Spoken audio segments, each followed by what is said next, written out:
following episode contains explicit content. You've been warned.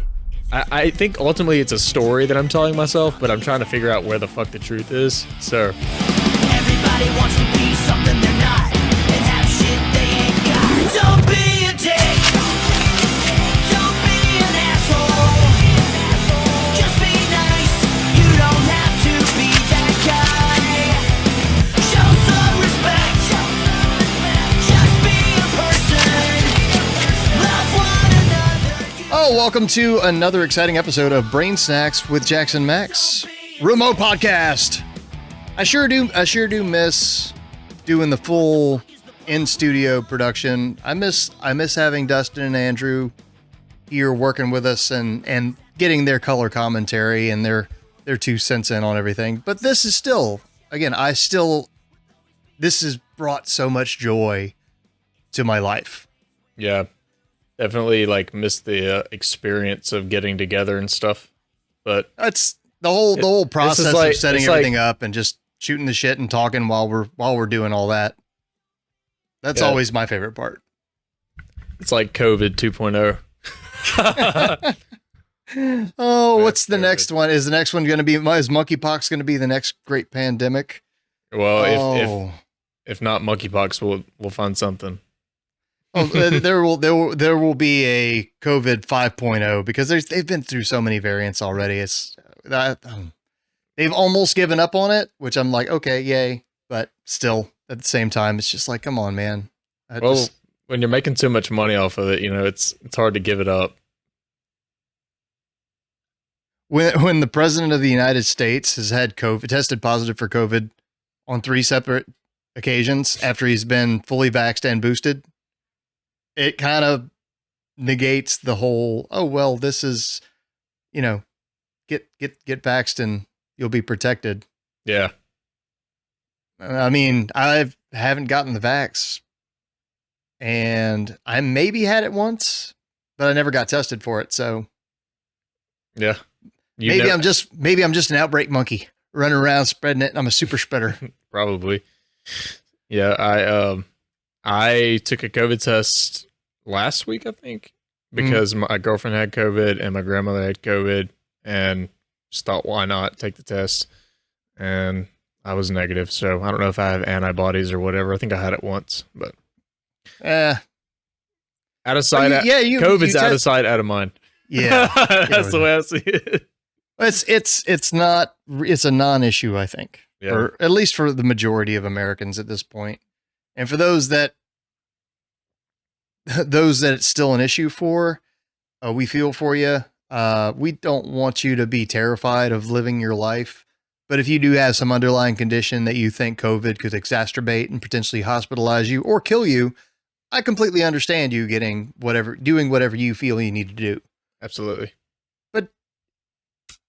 Again, we live in America where we're supposed to be the land of the free, home of the brave. And there's been a lot less of the bravery and a lot less of the freedoms because of all this crap. So look, man, as long as you're not hindering my freedoms, screw your freedoms. Yeah. As long as you're not hindering my freedoms, man, do what you got to do. I'll support your right to work from home or do whatever, but don't jump down my throat about not getting the jabby jab. Yeah, man. Focus on your health. That's all I can say. Y'all focus on our health. Well, I think that you and I, we talk about a little bit about, working out or doing my yoga, but also we are exercising, the mental health, getting that mental health workout. Oh, yeah. This is And that's important structure for that. It's an important forum. Being what we do with this podcast it's a place for me and you to converse and talk about our ideas or things that have bothered us or how we've overcome something or how we plan to overcome something. In one of the previous episodes, recent episodes, you had talked. You had gotten your wait for it. Your composition book. Yes. Journal. Did you start journaling? I have not. That's something I still want to get to. I feel like I'm missing out on that. Because it's something I could probably use my time more wisely and like get out of my mind. Mhm. To give it a place to go. Some of the rotten thoughts, some of the aggression, some of the Yeah. just goofiness. I could get it out on paper. Yeah. But I still haven't yet. So Fair enough. what about you? No. No. Yeah, it's okay. I've done a fair bit of talking with my wife. I did a fair bit of talking with my mother, which I actually have. Here's the news update for anybody that may be following. Also, I haven't told you about this, Jackson. So, my mother went and had a consult with her surgeon today, and she actually gave me a call after that consult. They are referring her to another surgeon, hoping that she won't have to have surgery immediately. They will still have a procedure done. There's another surgeon they think may be able to do a different kind of repair than the first repair they did on the valve, which if it has like a 90+% success rate, and it's way less invasive than, cutting open and replacing a valve. Mm-hmm. But if this surgeon evaluates her case and thinks that it would be beneficial for her to have this procedure done, they will repair the one valve that's like completely kaput. And that would give her like another couple of years or more of like not having to stress and letting her heart recover a little bit more before they do a big surgery. That's probably that would be great. I can imagine. Yeah, so considering my mother is 16 years old, and she already has heart problems, and again she recovered from cancer, but the chemo has caused more problems. Mm-hmm. In the aftermath of chemo. Again, it was a good news call, potentially. It wasn't a bad news call where they just go, okay, well, we can't do the surgery. We're just gonna have to put you on a heart transplant list and cross your fingers. Mm-hmm. So a little less stress in my life, again, because it was kind of good news. It's not good news, not bad news. It's like, maybe there's like a light at the end of the tunnel potentially. Yeah. Sounds so great. Depending on how that evaluation goes, my mother may not have to have 3 valves replaced and then one valve repaired. That's good. They can put it off for, like my mom said, potentially 5 to 10 years. That sounds good. To get everything like sort of recovered organically first, as best it can. Yeah, and we had my mother and I had a very serious conversation, and it's not the first conversation we've had, because when she had cancer and I was again like 12 years old, we had like the mortality conversation and like the potential she might die of cancer. And we had to have that same conversation just dealing with the heart stuff. We had that conversation the end of last week, and squaring away everything that all the odds and ends should she pass. Yeah. And I was just like, I don't, it's something that you don't want to deal with, but as we get older, and again, I'm 38 now, I should really get a living will together. I'm just lazy and I put it off. And it's not that I don't think about my mortality. I just don't let it affect me or consume my life. Yeah.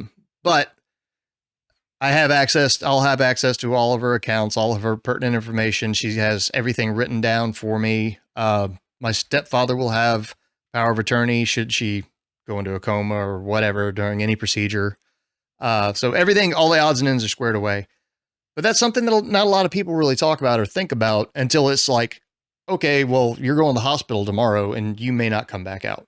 Yeah. And as bad as it might seem, or as uncomfortable as it might be to have those thoughts running around in your head, sitting right in front of someone that you love and thinking about poof. Yeah. It could be disturbing, but it could be more disturbing if you're in a state of panic and trying to do all that. Yeah. And you have potential to really be taken advantage of in that situation too. Well, Predators. Yes. Oh my God. Yes. But But the funeral industry. I'd love to talk about that one day. oh yeah, definitely, definitely. But ignoring, and here's the life lesson that we can apply to again anything, any aspect of your life. Ignoring a problem or pretending it's not a problem doesn't make the problem go away. Oftentimes, it just makes the problem worse. Absolutely. So by not ignoring this issue, and by my mother and I having the conversation, the uncomfortable conversation about in the event that she were to pass away due to heart complications in the, again, knock on wood, but in the near future, all the I's are dotted, all the T's are crossed, and I can deal with the grief rather than having to worry about dealing with the paperwork and the grief.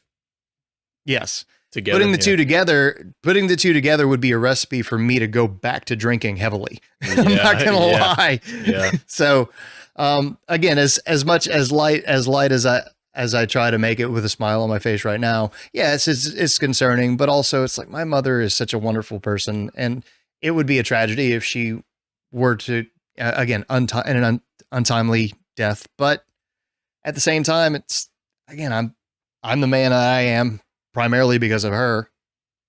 I mean, she'll live on, her legacy will live on, but she's not going anywhere for the immediate for right future. now. That's not even, heck yeah. Well, hopefully all that goes well with the, but yeah, there's the lesson that, I try to apply to most aspects of my life, but instead of putting something off that's uncomfortable, confront it, face it, and deal with it as soon as you possibly can.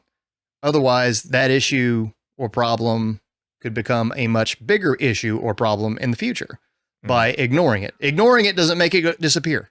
Yeah, ignoring it. I mean, turning your head to it is very futile. And I am the furthest from an authority on this issue. I was just talking today, actually, with my grandmother. I was just talking to her about how much of a mistrust because I'm realizing how much I don't trust myself because I do that very thing way too much. Where like I'll see something that I don't want to deal with, and it's like right in front of my face, but it's like I'm just looking down, and and over time I feel like that has caused me to really have some. It's actually compounded and created more problems because now there's this layer of not trusting yourself, and I don't mean to sound like, woe is me, but I'm coming to terms with that. It's kind of funny you said that, just because I was just talking about that a few hours ago.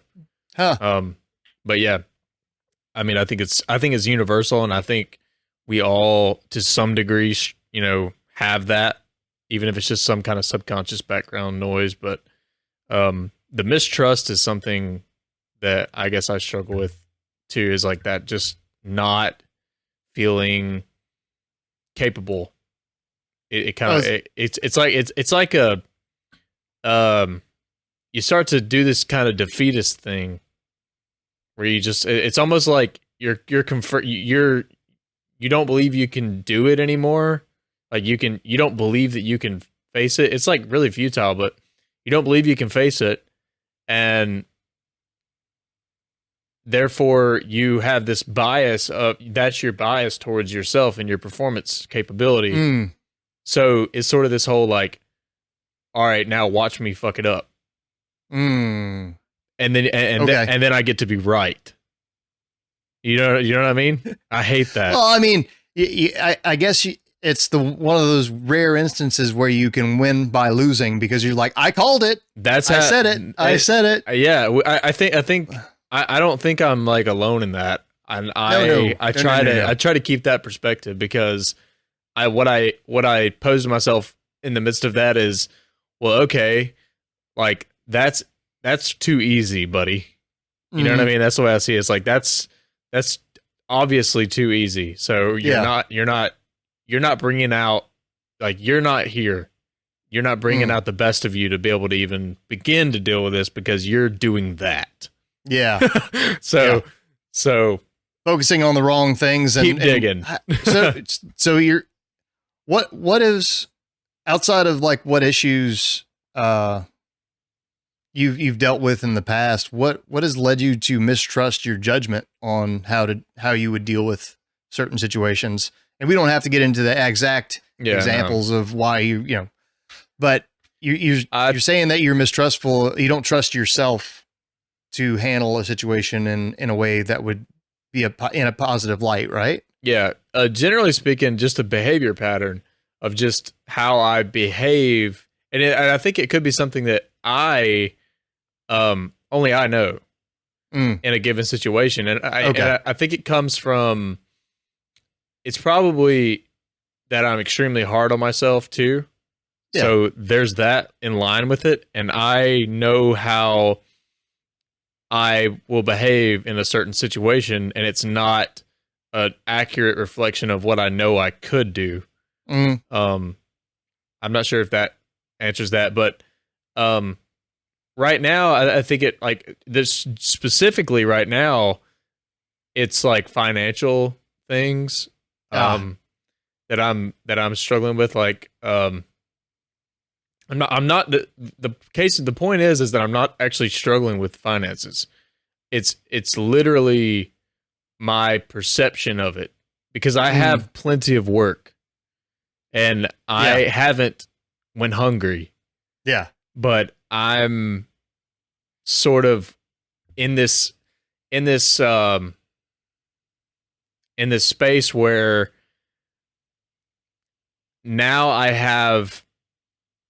that I don't have a job, so to speak, I don't work for a company, I don't have the parent, quote, quote, because I feel like for a lot of people, having a job like a 9-to-5 is like having a parent telling you what to do.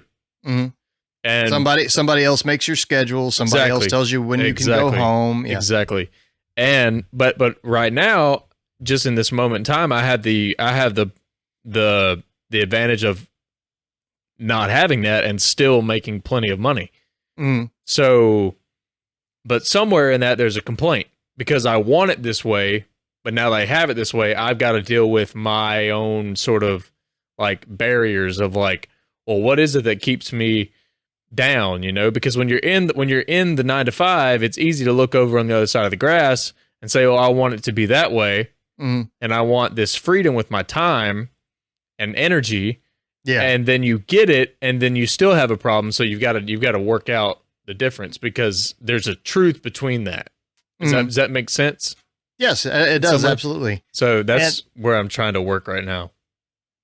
Well, here's, I mean, you've seen me struggle with, again, my current job, which is an awesome job. And it's a job that, again, most people would kill for, is to play music for a living. But over time, again, I've been doing this for over 12 years now, professionally. But at the same time, it's not my band. I don't control my schedule. I'm told where I have to be, when I have to be there. I have no idea exactly how long I'm playing. So it's, even it's the whole grass is greener on the other side, because it's not that I don't want to be doing what I do for a living. It's that I just want more control. Yeah.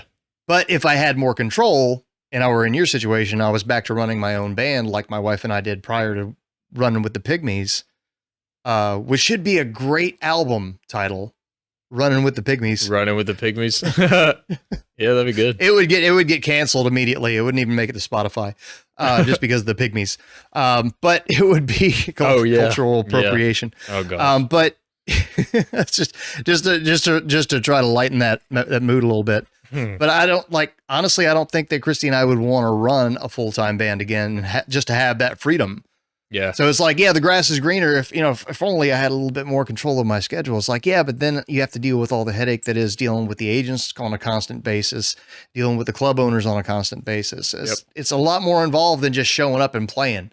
Yeah. So again, the grass is always a little bit greener. And I have to remind myself of that sometimes too, even though like that I played 5 shows 2 weeks ago. I was supposed to play 4 shows this previous week, even though we had Friday off. And then this week I'm playing 4 days, but Christy and I are playing an acoustic set tomorrow, plus full show with the Pygmies, and then Thursday, Friday, Saturday with the Pygmies. So I got all this stuff I got going on, and it is just eating up all of my free time. Even if it is something that I enjoy doing, it's not something that I want to do just 24/7 all the time. Yeah. Yeah.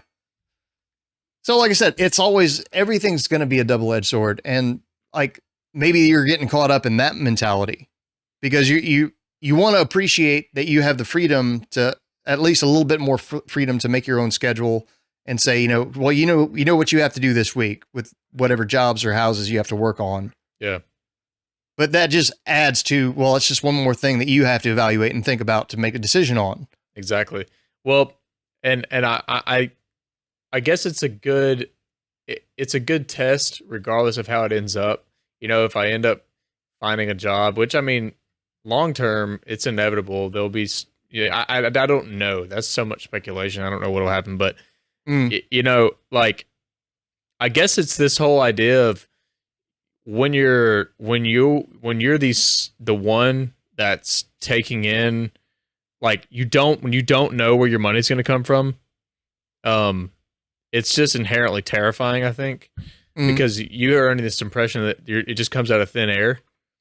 And that's how it feels anyways. And I have to remind myself that that's how it is for literally that's how it is. Like for a company, where do their phone calls come from? Where does this, I mean, it's like, it comes from people. It's not thin air, but in a way it kind of is.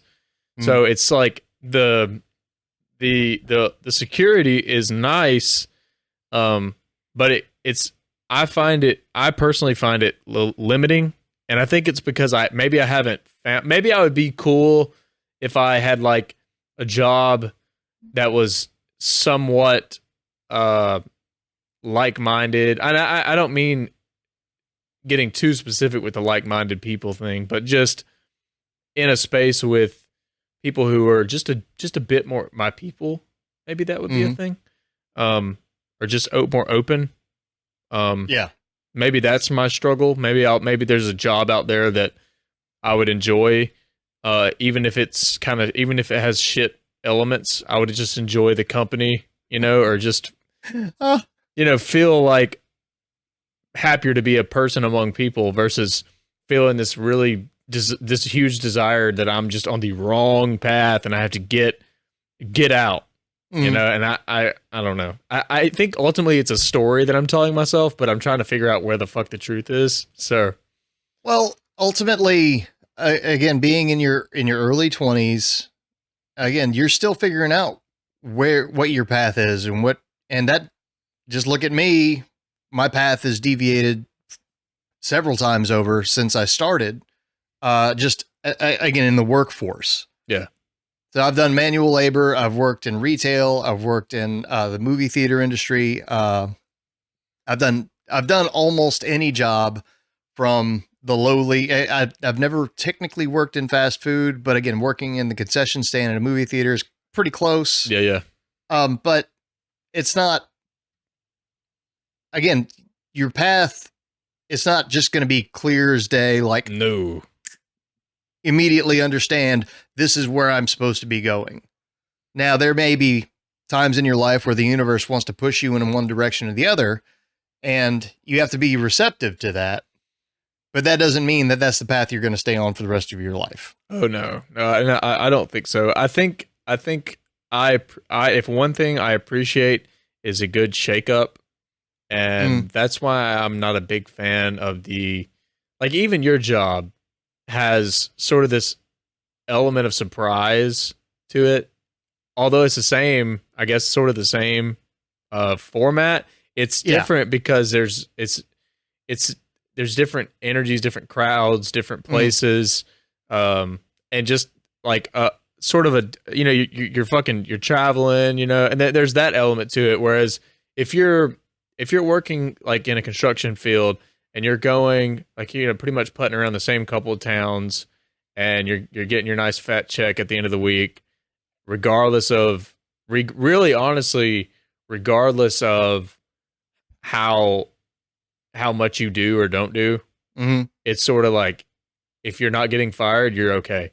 Yeah. And that's a certain bar that is there, but I like it. I like a little shake up, you know? Like if you go play a completely shitty show, you might get a pass, but like if you start playing 5 or 6 shitty shows, there's going to be talks of like, what the fuck is going on with Max? Oh, you know what I mean? The beautiful thing about being a bass player is nobody really pays attention to what I do anyway. Well, so I guess there's that element. But I'm like jazz music. I'm just background. yeah. Well, go tell that to fucking jazz players. You're just background. How many jazz players do you know personally? They'd be like, we know.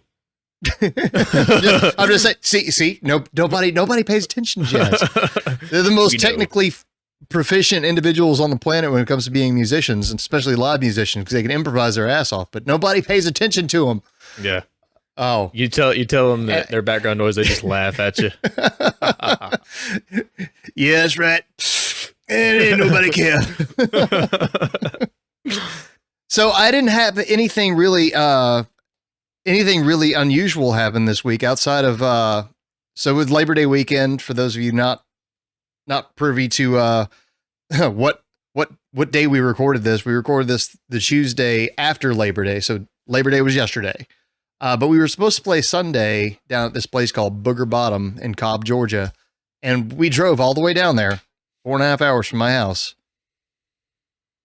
just to turn around and go home. Weather was not going to, yeah.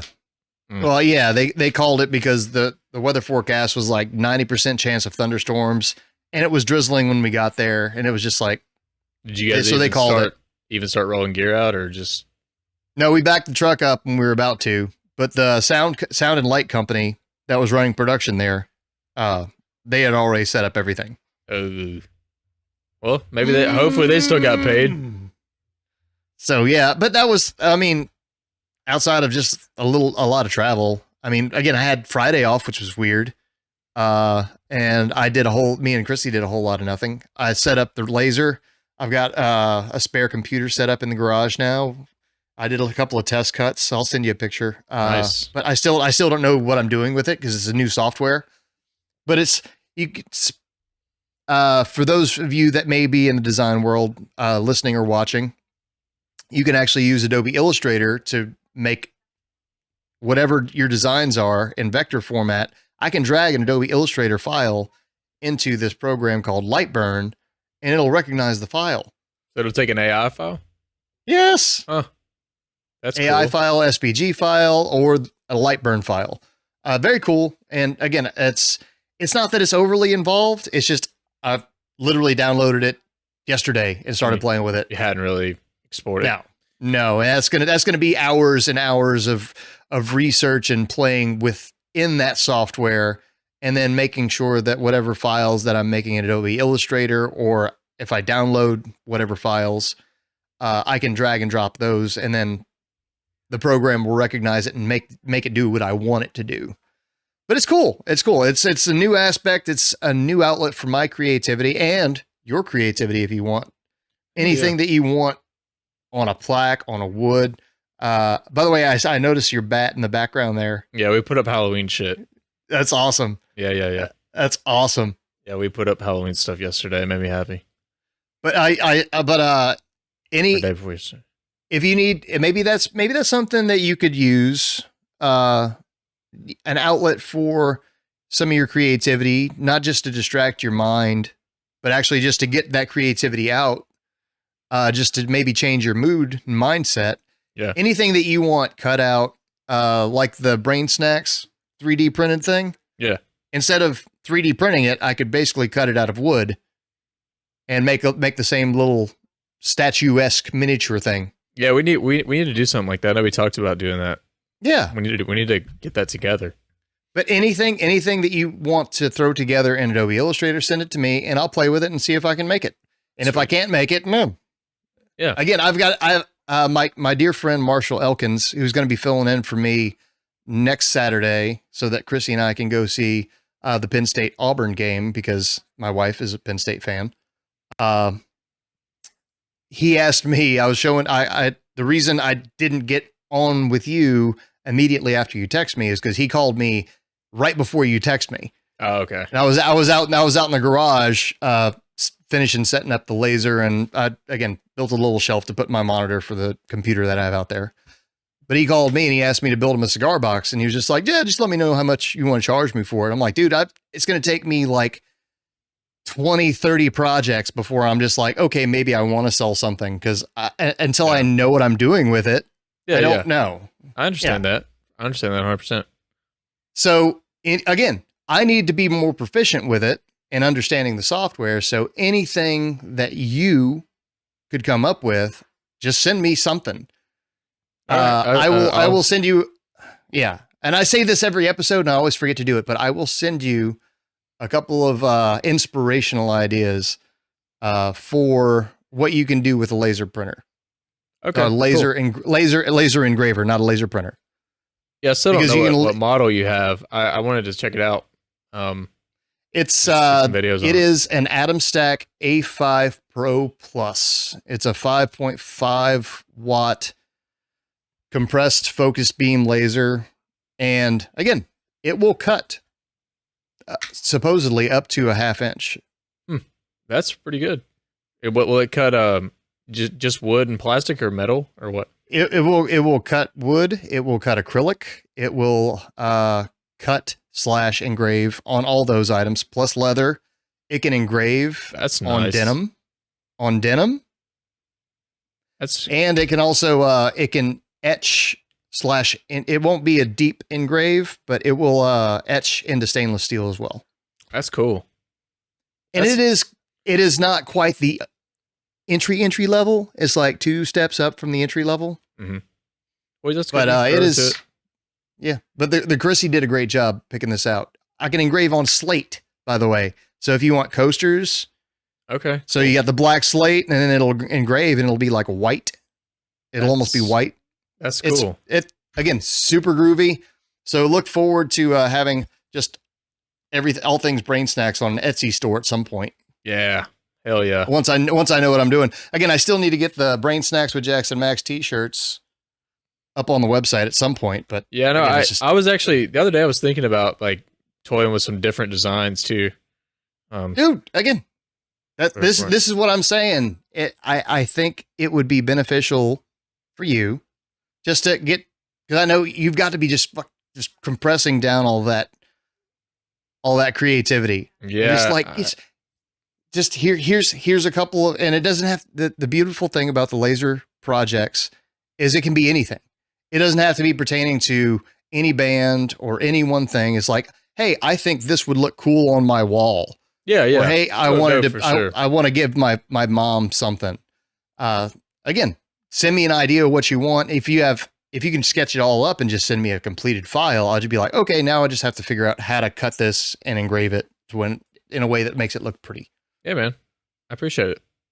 Well, Ian, this is me encouraging you just to, hey, get out there and again, get your mind in a different place. Yeah, man. See, speaking on that too, something that I think it's something that just gnaws at me is how much I guess over the past probably 1.5 to 2 years even, I haven't really been as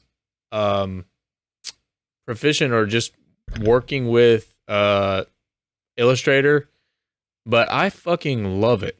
And I love design. I love that stuff. And I've been thinking about, really taking time to really get in there and see what I can't do, see what I can't push myself to do, and try to create on a higher level, potentially monetizing that. I know it's an oversaturated market and you've got all these freelancers out there, but I was just, toying with that. And that's something I like about, not having a real job is that I could potentially, I have the potential to make side ventures into, ventures, I could spend my time doing that. Side hustle. Yeah. Yeah. Even if it's like, because I think something might be missing is in this freelance market of like Fiverr and all that good shit, which I certainly support and I think it's cool. But to have somebody that isn't quite, you know, some businesses or bars or that sort of thing, they're not going to want to pay like a ridiculous fee for like a legit graphic designer that's working with fucking, you know, big companies and stuff. Yeah. But they might be inclined, if they're given a good presentation to of a portfolio in their niche, to use somebody that's in their community that kind of understands them and is just somebody they can call versus having, you know, versus getting the ultra generic from the internet. So it's somewhere between the ultra generic and the super expensive. Yeah. I think there's probably people out there doing that very thing. I know they are, but I would kind of like to be one of them, even if it's not something full time. I just enjoy doing that. I like hearing someone say, "Hey, I need this," and then like racking my brain and figuring it out. Yeah.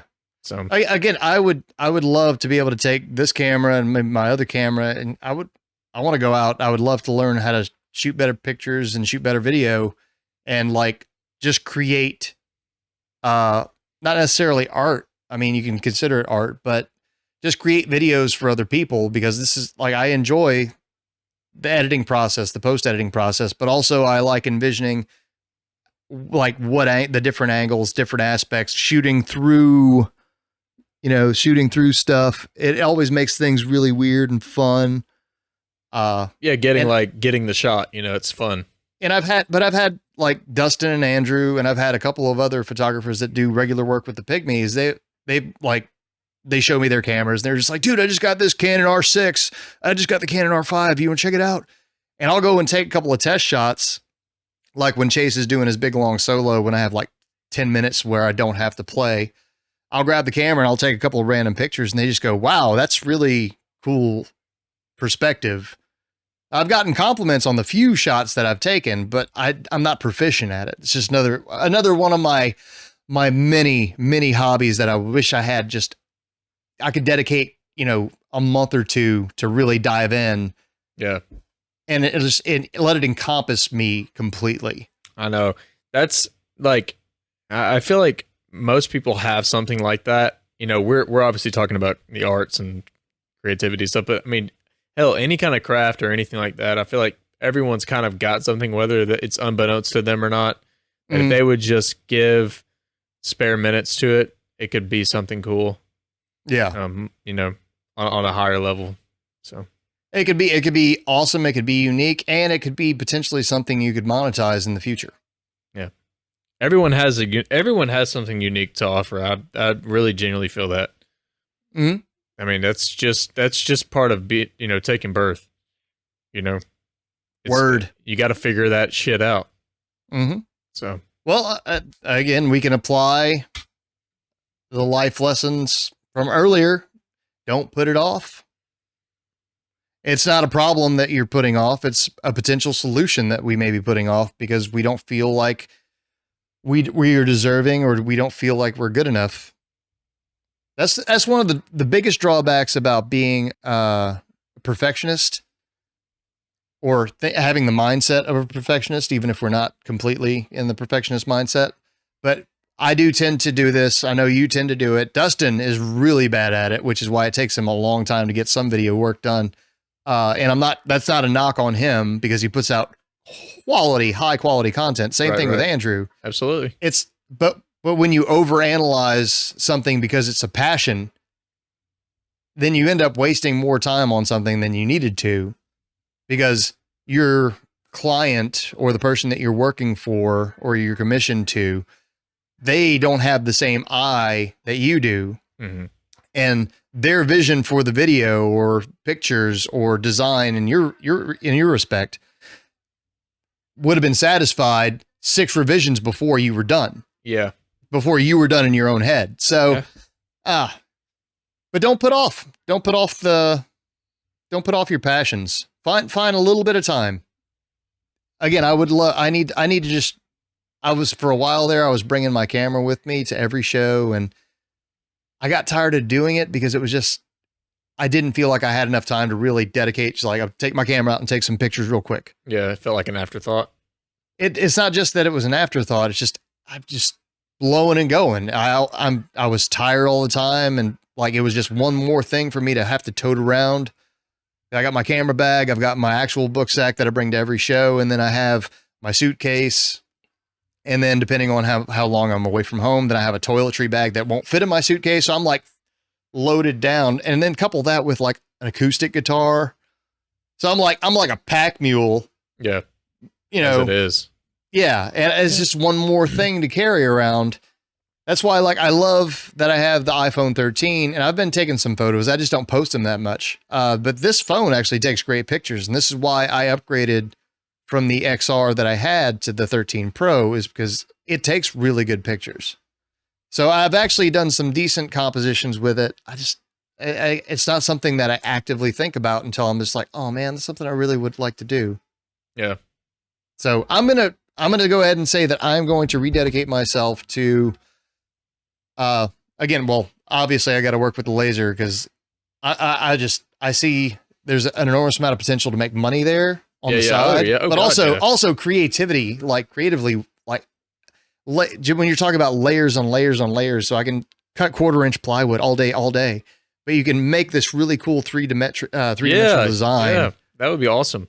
Oh, that would be. But so yeah, cool. that goes with the creativity side of it, but also just using my phone to take pictures instead of just being more active on using Instagram for what it is and not just for promoting Brain Snacks, which is what I do. Yeah.